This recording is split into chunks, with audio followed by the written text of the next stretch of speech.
Hello everyone, কেমন আছো তোমরা? তোমাদের প্রিপারেশান কেমন চলছে? আজ তোমাদের জন্য নিয়ে এসেছি একটা জিকে জিএসের ক্লাস এবং এই ক্লাসের প্রত্যেকটা কোয়েশ্চেনের সাথে এক্সট্রা ইনফরমেশান পাবে। সঠিক অ্যান্সারটার সাথে সাথে কি এক্সট্রা ইনফরমেশান পাবে, যেগুলো তোমাদের পরীক্ষায় খুব হেল্পফুল হবে। যদি ক্লাসটি ভালো লেগে থাকে একটু লাইক করে দিও এবং ভালো লাগে একটা কমেন্ট করে দেবে। চলো 1 নম্বর কোয়েশ্চেন শুরু করি।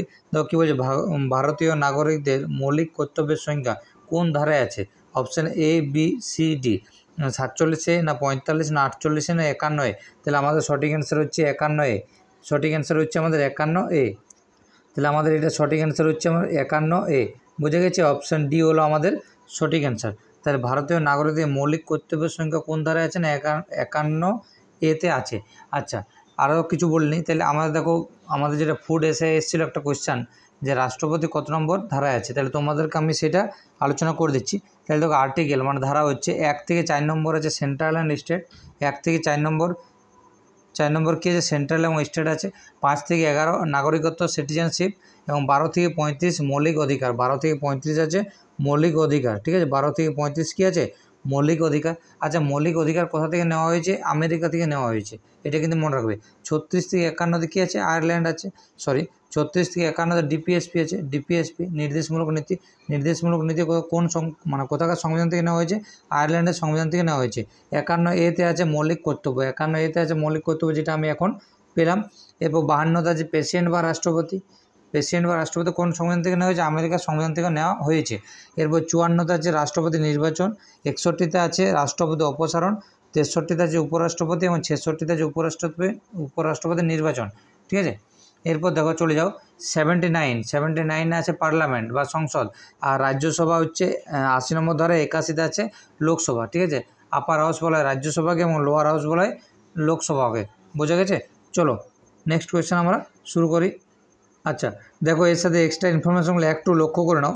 দেখো কী বলছে, 1976 সালে 42তম সংবিধান সংশোধনের মাধ্যমে ভারতীয় নাগরিকদের মৌলিক কর্তব্য, যেটা 51-এ নম্বর ধারায় পার্ট 4-এ আছে, ঠিক আছে? পার্ট 4-এতে অন্তর্ভুক্ত করা হয়েছে। কত সালে? 1976 সালে।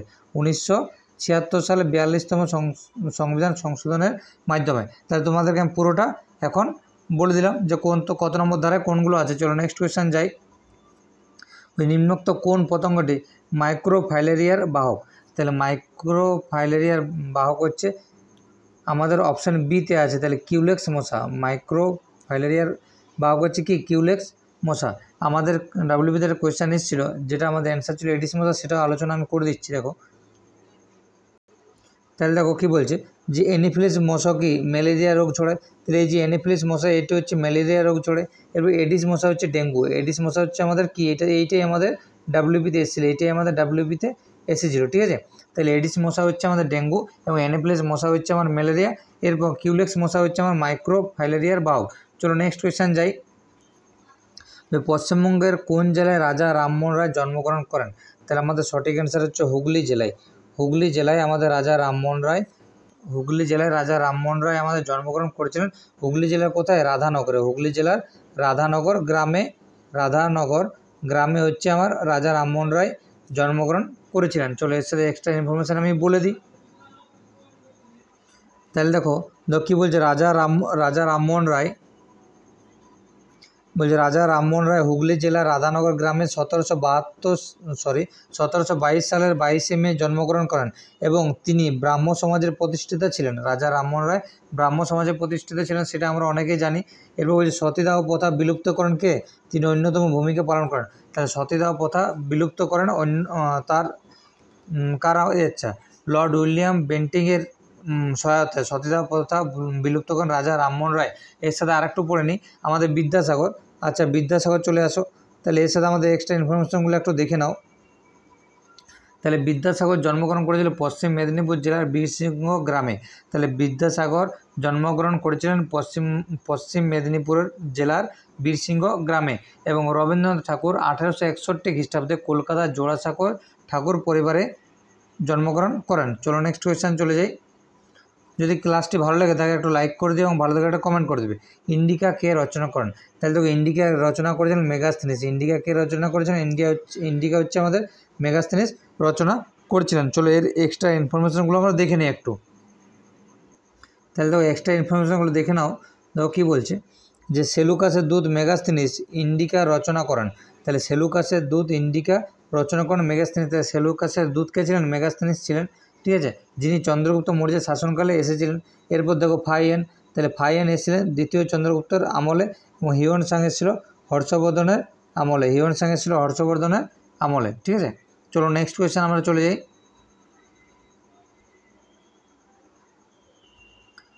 দেখো কী বলছে, লজ্জাবতী উদ্ভিদের যে চলন দেখা যায় তার নাম কি?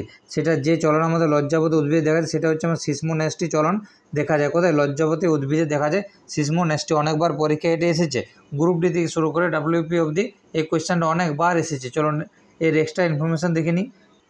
তাহলে কী বলছে, লজ্জাবতী উদ্ভিদে সিসমোনেস্টি চলন দেখা যায়।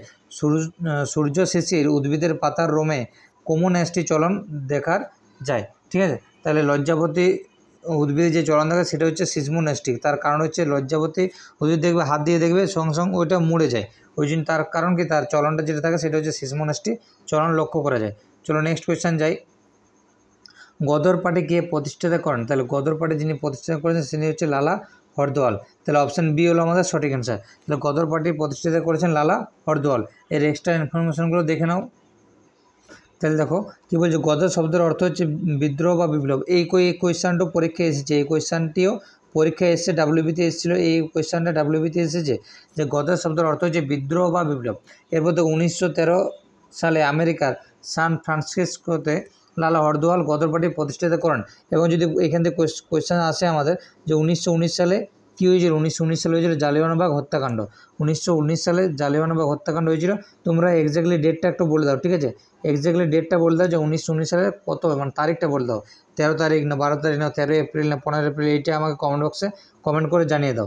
জালিয়ানওয়ালাবাগ হত্যাকাণ্ডের এক্স্যাক্টলি তারিখটা আমাকে কমেন্ট বক্সে কমেন্ট করে জানিয়ে দাও। চলো নেক্সট কোয়েশ্চেন যাই। প্রথম সম্পূর্ণ ভারতীয় ব্যাংক কোনটা? তাহলে প্রথম সম্পূর্ণ ভারতীয় ব্যাংক কোনটা? তাহলে দেখো প্রথম আমাদের সম্পূর্ণ ভারতীয় ব্যাংক হচ্ছে পাঞ্জাব ন্যাশনাল ব্যাংক। অপশান বি হলো সঠিক অ্যান্সার। এই কোয়েশ্চেনটাও ডাব্লিউবিতে এসছে, এই কোয়েশ্চেনটাও আমাদের অনেকবার ডাব্লিউবিতে এসছে। তাহলে দেখো এর এক্সট্রা ইনফরমেশন একটু দেখে নাও যে পাঞ্জাব ন্যাশনাল ব্যাংক 1894 সালে প্রতিষ্ঠিত হয়েছিল। তাহলে কত সালে প্রতিষ্ঠিত হয়েছিল? 1894 সালে। এটি পাঞ্জাব ন্যাশনাল ব্যাংক নামে পরিচিত ছিল। এবং এর সদর দপ্তর কোথায় ছিল? এর সদর দপ্তর ছিল নয়াদিল্লিতে। এর সদর দপ্তর ছিল নয়াদিল্লিতে। কার? পাঞ্জাব ন্যাশনাল ব্যাংকের, ঠিক আছে। এবং এই ব্যাংকটি 1894 সালে প্রতিষ্ঠিত হয়েছিল, এটা বললাম। চলো নেক্সট কোয়েশ্চেন যাই। কাফি খা কার ছদ্মনাম? এটা সঠিক অ্যান্সার হচ্ছে অপশান সি। এটা সঠিক অ্যান্সার হচ্ছে অপশান সি হলো প্রফুল্লচন্দ্র লাহিড়ী। এর সাথে তোমাদেরকে আমি অনেকগুলো ছদ্মনাম বলে দিচ্ছি, তোমরা শুধু একটু লিখে নাও, ঠিক আছে, তোমরা শুধু একটু লিখে নাও।